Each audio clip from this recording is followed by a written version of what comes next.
Hello everyone and welcome back to another episode of Hermitcraft Season 6.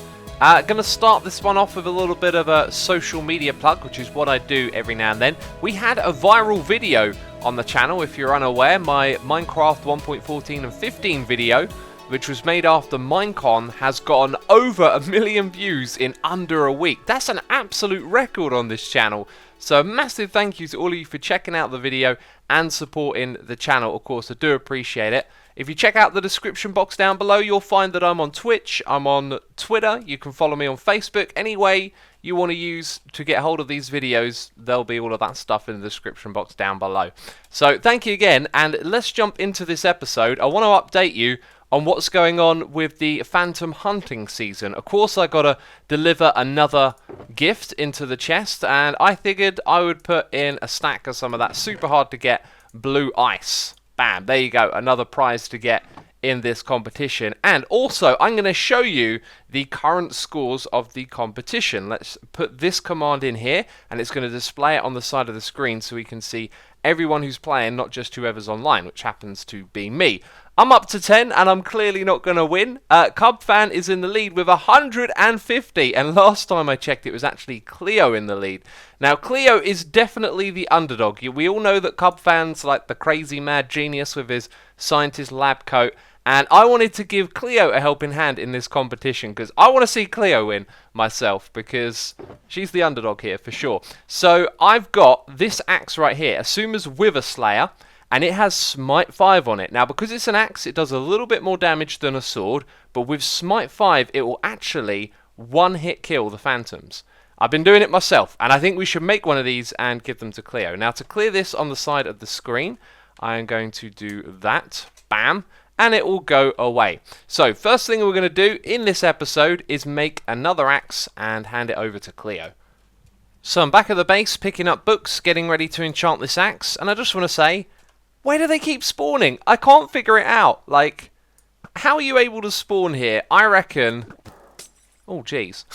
I reckon despite there being prismarine blocks here, I reckon this bit across this edge isn't actually part of the ocean monument, which means that mobs will be able to spawn in it.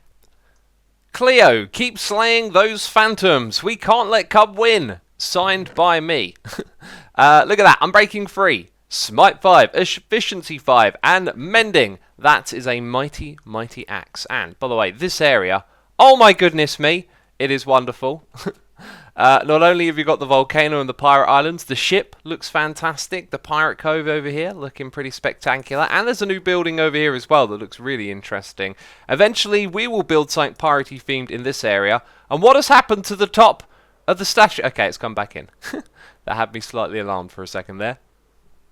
So the project of this episode of Hermitcraft is going to be a Cheaty Squid farm, which is probably the title of this video.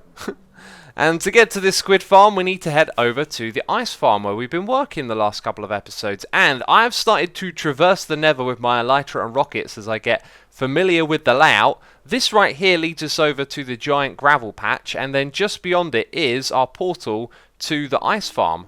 And what we've been doing in this area is clearing out the rivers as far as you can see in each of the directions so that we will be able to build a squid farm in this location. And you can see I've been clearing out the land here, and we've encountered a mine shaft which I'm going to plunder for all of the goodies in the chests, mainly those treasure gems that we've got.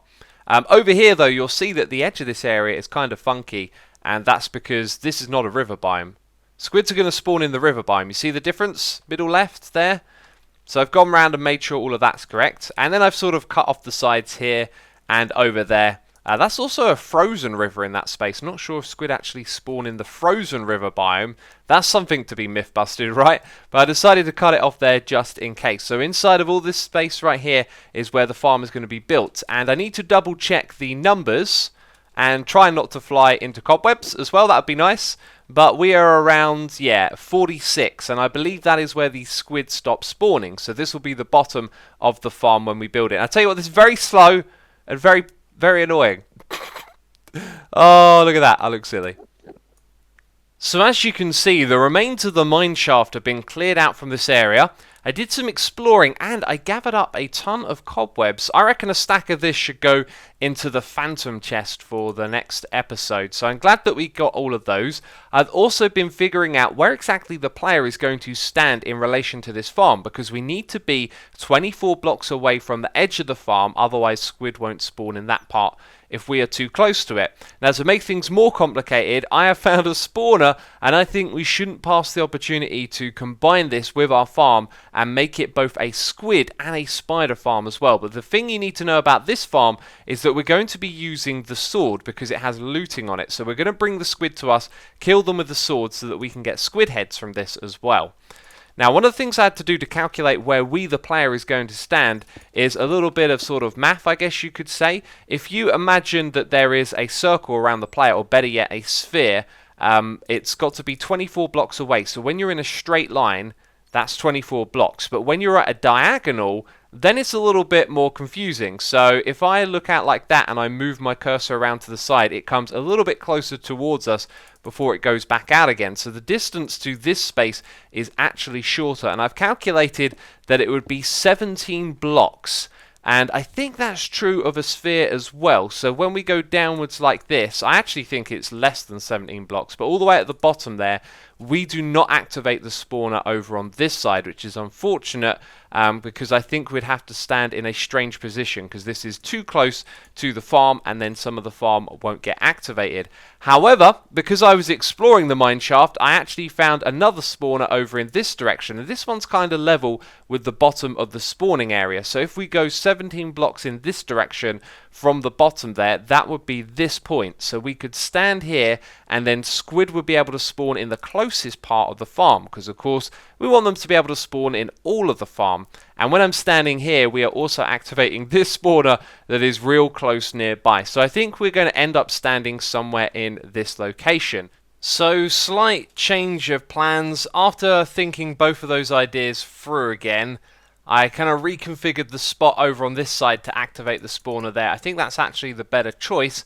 And now what I'd like to do is show you the farm design that we are potentially going to build. And I say potentially just because this might be a little bit too grindy, and I think I should invest in some other squid farm ideas as well. But check this out. We're going to grab some seagrass. So we've got this little spot over here where we can easily farm that with some bone meal.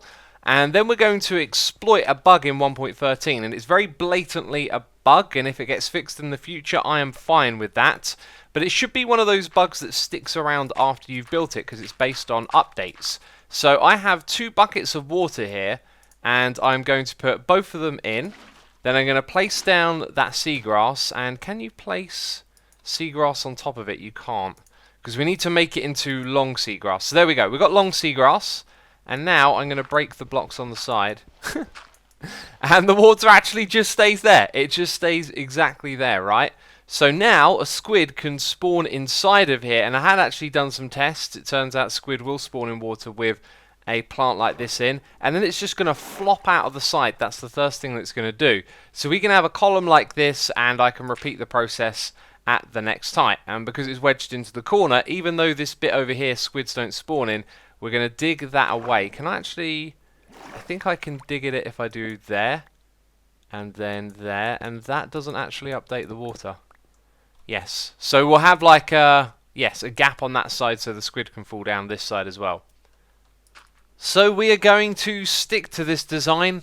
I've gone and put in all of these blocks with signs around them, and they essentially fill up like an invisible floor down there at the bottom. So the signs aren't going to let water through, and the dirt blocks are going to have seagrass on them, and then a dirt block above and another one. And I've been thinking that the method for creating this is kind of tedious, because you've got to put blocks around all the sides in order to get the seagrass in place with water on it, and then you've got to remove those blocks so the water doesn't update. So essentially what we want to do is have water throughout this entire area. Also, you'll probably notice that I could technically get away with not having a block here, but I'd rather the squid have like maximum opportunity to drop out of the side and fall downwards. So what we're going to do is basically fill up this entire thing with ice, and we've got some modifications to make with the walls just in the corners here where I've dug out the additional space, because squids can't spawn here, but they can certainly fall into that space, right? So I'm going to lay out the ice like so. And we're going to go all the way to the top of this area, and then we're going to break all of the ice, and it means it creates source blocks going all the way up to the top there. I've just got to do this correctly. Apparently I can't put... That's not right. That should be able to go there. So we got ice, lots and lots of ice. I've put this sort of working from that corner so it can spread all the way across and into those gaps, and then where it would spread back across, there's a couple of gaps on the side here that need ice as well. All of the walls have sort of been adjusted and rebuilt, and everything is pretty much ready to go. The one thing that I'd overlooked is that we're also going to need signs on the walls as well to hold up the gaps in the corner. So with all of that done, I think what we should do is bring on the camera count and flood the place.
So as the time lapse would have shown you there, the plan with the ice has gone to plan, I guess. Everything's filled up with water. And then I've started to show you the build technique a little bit. And I'm working with dirt here, and I've just moved on to grass. And now I'm wondering if this could be a problem, because what if this stayed grass and then it turned to dirt later on, and for some reason that broke the glitch that we're exploiting and the water flowed out the side? That would be terrible, of course. So I'm working with a limited supply of materials, unless I take a trip back to the base. I think what I'm going to do here is just do it in phases. So up the top here you'll see these bone blocks, and these are simply marking the columns that we can dig out. And now I'm starting to think that the arrangement of this is a little bit sparse. Maybe I should have put them closer together and not worried about the squid falling onto other platforms, but that will probably end up being an issue if we did it that way around. So what I'm going to do now is just dig it all the way down to the bottom so I can get some dirt back to continue building, and we'll slowly make our way across from one side to the other. But when we get to the bottom here, we're going to have a little bit of a problem, which is now it's hard to maneuver and I need to get back up there. So now what we can do is start to work on this space down below, because I can actually dig out everything at this height, and this is where we're going to have water streams for the squid to fall into and move them elsewhere. But temporarily, if I start digging this out, I can use it to get around, you know. We've spent a lot of time cooped up over that squid farm this episode, so I figured I'd come over here and once again advocate for the wonder of being able to store XP inside of furnaces. Look at that, 2 instant repairs on our pick.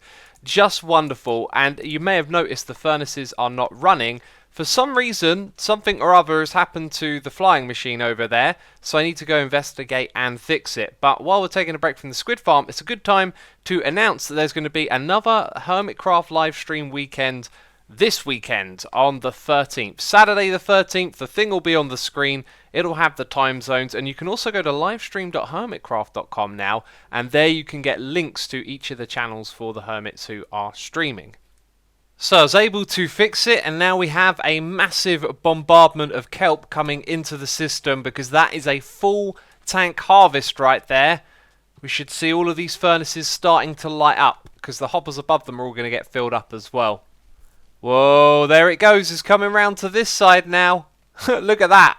They are lighting up. These ones that don't light up usually got some other kind of junk in them. But 4 in a row over here. Huh. Anyways, that's taken care of now, isn't it? We can head back over to the ink farm, and I quickly want to show you a clip that I recorded a moment ago, because I'm making this episode right as the last one went out, and of course we had that competition. So the other video just went live, and I'm doing other things as well. I'm not sure if Enderbit is the first person to join, but we have a couple of people joining the competition world. It's still available to join. Play.xisumavoid.com. When you're in the chat, type /icefarm. And now, sometime later, we've got more people logging on. There's lots of plots and building going on. But there is a common problem, which is that people are going right up close to the birch and even replacing it and building around it. The birch and the ice is supposed to show you where not to build, so don't go close to it at all. We're trying to communicate that on the plot world at the moment. And hey, this is just one of those things, right? Communication is a funny thing. I thought it would be the same in everyone's mind as mine, that people would come on here and they would build like around this thing like this person is doing. So the competition will continue until the weekend is over, so sometime Sunday evening we'll be turning off the whitelist and shutting the competition down. And since you last saw it literally a clip ago, it has become chock-a-block with fantastic builds that are absolutely inspiring. And the reason that it's so filled up is because a lot of time has passed since I last recorded, and do I need to explain where all of that time has gone?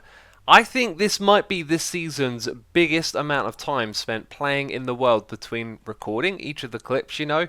I don't really need to explain it, right? It took a lot of time placing down all of the water and then filling it up with dirt again and removing that dirt, but finally it's done. And it's pretty crazy to look at, but unfortunately no squid have been spawning in it yet because there are always other hermits online playing. It is a busy server full of active people playing Minecraft every day, and the best opportunity to get some spawns is probably in the morning. So I'm hoping when I finish recording this video tomorrow morning, I'll be able to show you some results from all of this. But right now what we're going to do is start work on the water streams, and I think we're going to keep things super simple and just place down some water at the back here and have it go forwards.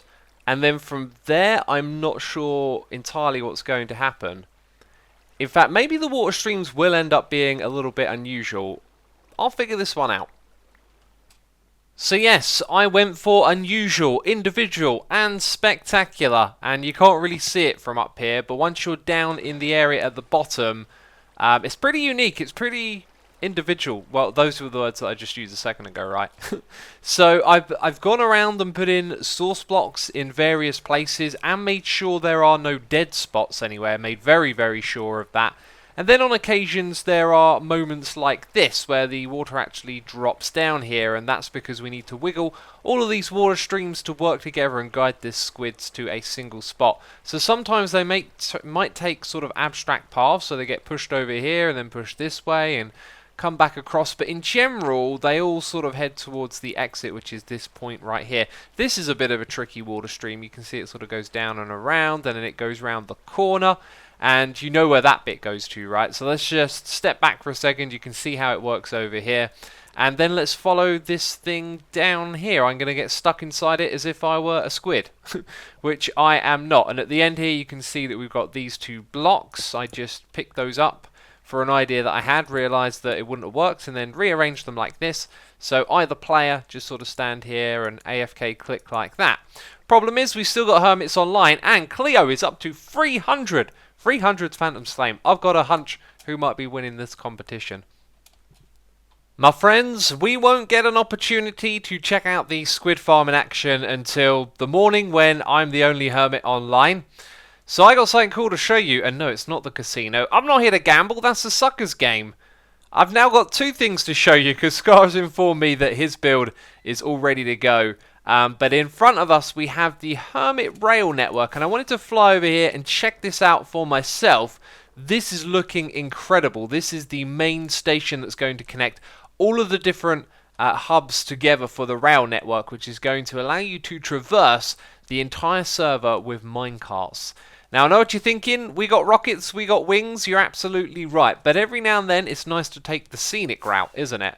And enjoy and take in all of the views, because there are a lot of them in this area. And I'm going to team up with Rendog, and we're going to be building another one of these stations over here in this area, the futuristic district. And if you happen to know who has built this circle over here, I'd love it if you could tell me, because I've asked the other hermits and we seem to not know who has built that stone circle there and what it is for. But this right here is the location of the Hermit Rail network, and this is the one that I'm going to be building. So I'm going to be speaking to Ren soon and working on that. But right now we want to head over to Scar's fantastic area over here. This project is incredible. I cannot recommend you check out Scar enough. I mean, if you've never watched Scar and you're looking at this build right here and you're not thinking about checking out his videos, I mean, you're a certified crazy person, okay? Let's go drop down here. You may remember we came here and we put ourselves in line. Fools came over here, second in line, and Jevons wondering what to do with all of his diamond blocks. He's getting a little bit bored over here. This is just wonderful, and as you can see, there is a fellow here telling us to remain seated at all time, and perfectly comes along a minecart. And then there's another one to stop the fun. Oh jeez, there's explosions. Looks like something here has gone wrong. It's got a little bit backed up. I'm just going to remove a couple of these. So it turns out that the line itself isn't actually finished yet, and it's got a couple of technical issues as well. So I think we should come back and ride it when it's done, which I'm sure won't be too long, because Scar's been working on this project like crazy. It's wonderful over here, and at the end of the line we can place orders in the chest, and of course we are first in line. And there are two projects that I was hoping to get some help with. One of those was the tag building, and the other one was our modern project thing where we have the kelp farm. So I'm going to leave an order here, and I'm also basically going to wrap up the episode here. So I want to say, don't forget about the ice farm competition if you want to participate in it. And check out all the people who were online the other day. It is crazy busy on there. So thank you everyone for coming on and checking out the server and participating in that project. It's going to be a lot of fun building something for the ice farm. But yes, that's going to be it from me this episode. So if you have enjoyed it, then leave a like. As always, thank you for your support, and I'll see you soon with another one. Bye bye.